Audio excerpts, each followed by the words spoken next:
Hi guys, good morning. It's Sunday. So, maaga pa ako'y nagising guys. Maaga ako natulog kagabi. At kasi pagtulog na si Matuni, talagang matutulog na talaga ako. Ina-avoid ko yung mobile.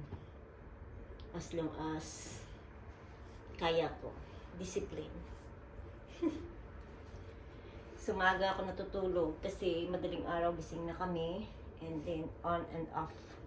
So anyway guys, may batang mabait at makulit dito. Minsan sobrang sweet, minsan naman napakakulit. Yung kulit niya is yung panitakbo, yung ganon. Hindi yung makulit na bad in other way around. English na yun So anyway guys, busy ako. So nag-prepare ako kagabi. Naglinis ako kagabi ng mga pang-slice kasi in-invite ko sila ate dito mag-dinner. Ganyan. So nag-prepare na ako na kapag luto na ako ng pasta pero yung sauce mamaya pa. And then nag-steam na rin ako ng sutanghon at saka yung sutanghon guys, para yan gagamitin ko yan guys sa Vietnamese rolls.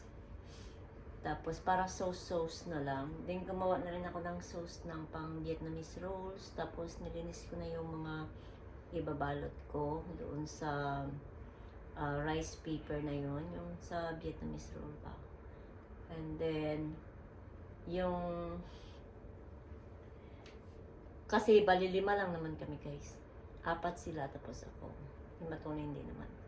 And then pero magluluto kasi ako guys ng nilagang baka or bulalo.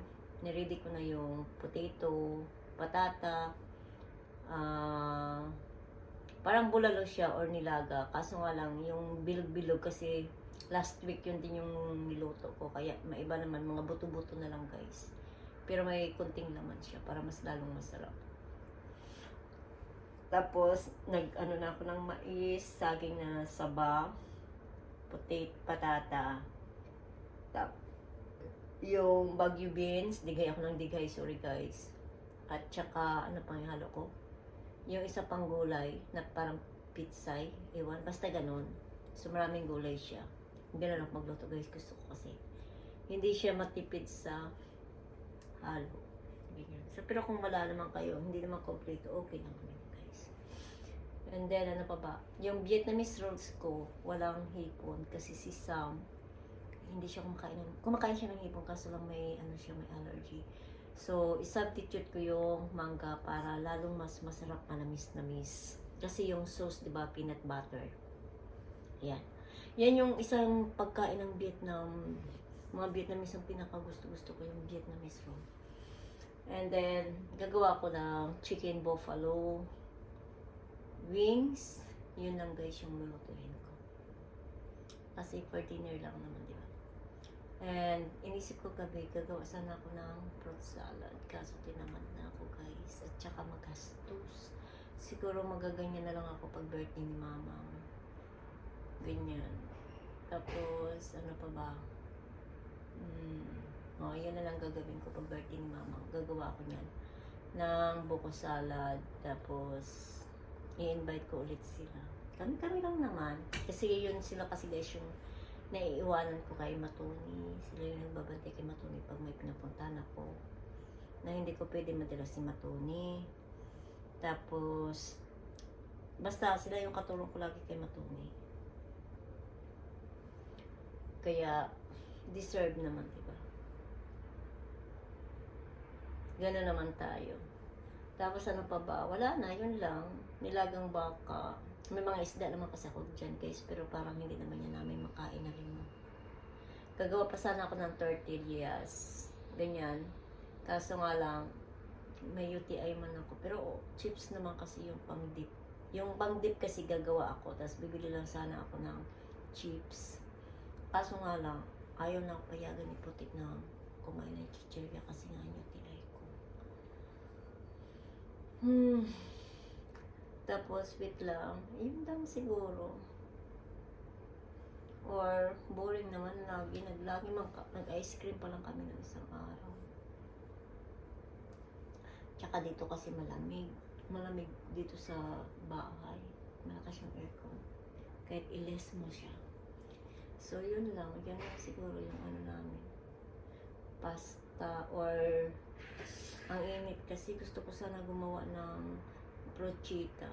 Kasi yung gagawin kong pasta is Italian style. As in Italian talaga. So, ang ginagamit ko kasi dito guys is Barilla. Yung pasta na Barilla. Tapos may minced beef, ganyan. Tapos may basil. Kasi yung gagamitin kong sauce, yung may basil din. So, yun din yung gagamitin ko. Maglalagay ako ng fresh basil. Pero may minced beef.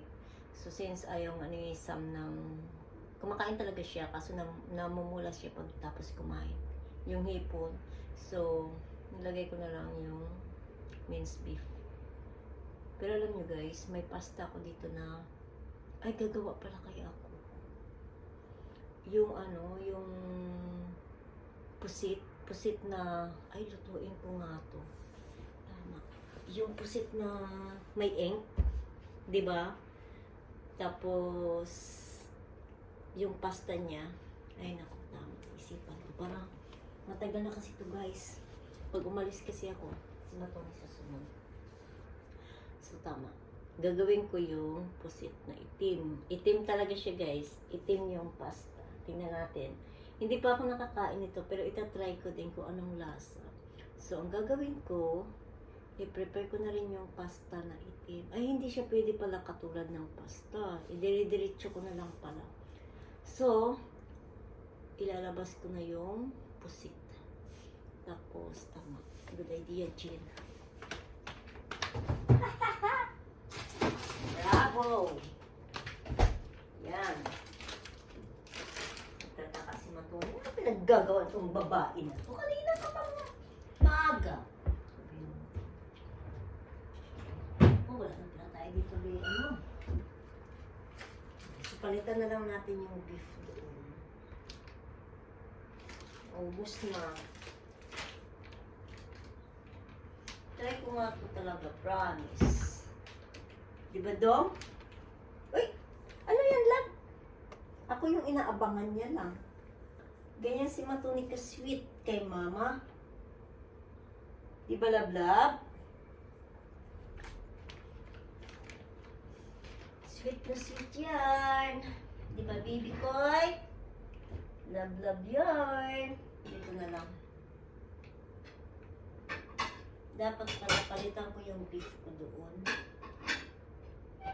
May beef kasi ako doon na nakaano. Kunin ko nga ito. Kaso, susunod ko si Matoni. Tapos ko yung... Ay, nako. Lablab yan, no? Sus, pati pag CR ko, grabe ngawa nito sa labas ng pintuan, nag-aantay. Ayoko na siya dalhin sa CR kasi guys, dahil pasinghot-singhot sa mga gilid, kahit sabihin natin malinis yung CR, ako yung nakakaramdam ng kadiri. Kaya hindi ko na siya dinadala. Minsan, nagay ko siya sa bag o sa trolley, nanonood siya sa akin kung anong ginagawa ko. Para talaga siyang baby. Alam niyo yung bata na sunod ng sunod sa mama? Hindi ako aalis. Dito lang ako. See? Tsaka tuti. Susunod, lambing-lambing naman yung baby na yan. Lambing-lambing yan. Hindi ako aalis. See, tingnan nyo. Hindi aalis. Diyos ko po. Pati pagpunta ng CR, pahirapan. Ay, Matoni. Sana all. Sana all, sana all. Kung ano, adobo style bang lasa nito? Tingnan nga natin. Na-confused tuloy ako. Ito, wait lang guys. Pakita sa inyo ang minimili ko.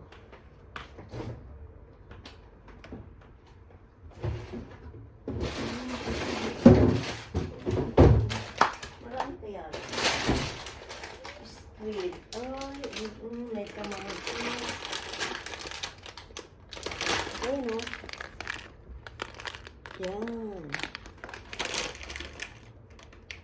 Squid flavor ink. Iwan ko. Tapos with basil. So, kailangan kong mag-prepare ng kamatis.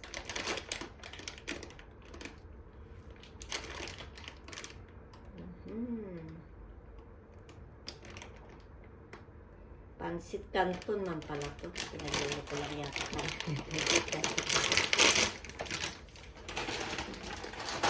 Ay, nako! Pinaglolo ko lang tayo. Nilagyan ng kulay dong. Nilagyan man ng kulay ang bibi. Ang bibi, nilagyan ng buhay. Takatuti. Sus, lablab yan. See. Yung daddy maaga pumasok. Maaga siya straight ng 5 araw, madaling araw ang uwi, ay ang alis. Ganon talaga guys yung trabaho ng piloto. Minsan, umaga, hapon, gabi, ang hirap tuliksi guys sa gabi.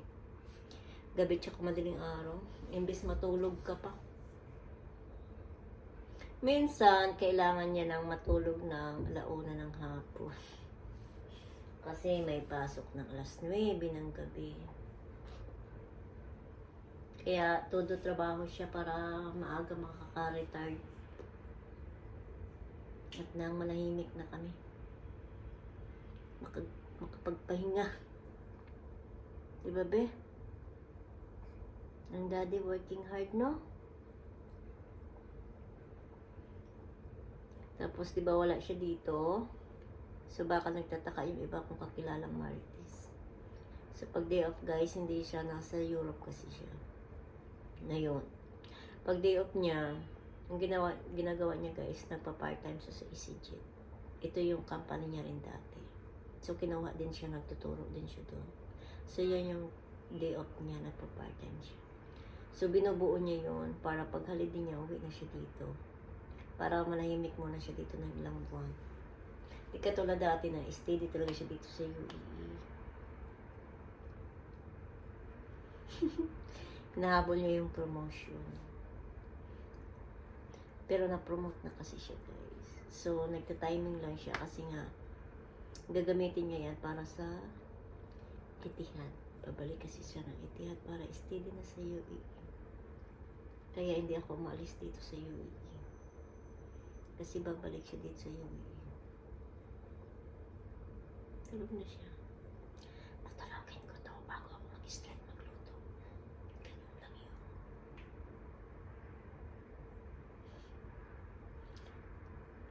Kasi para siyang bata.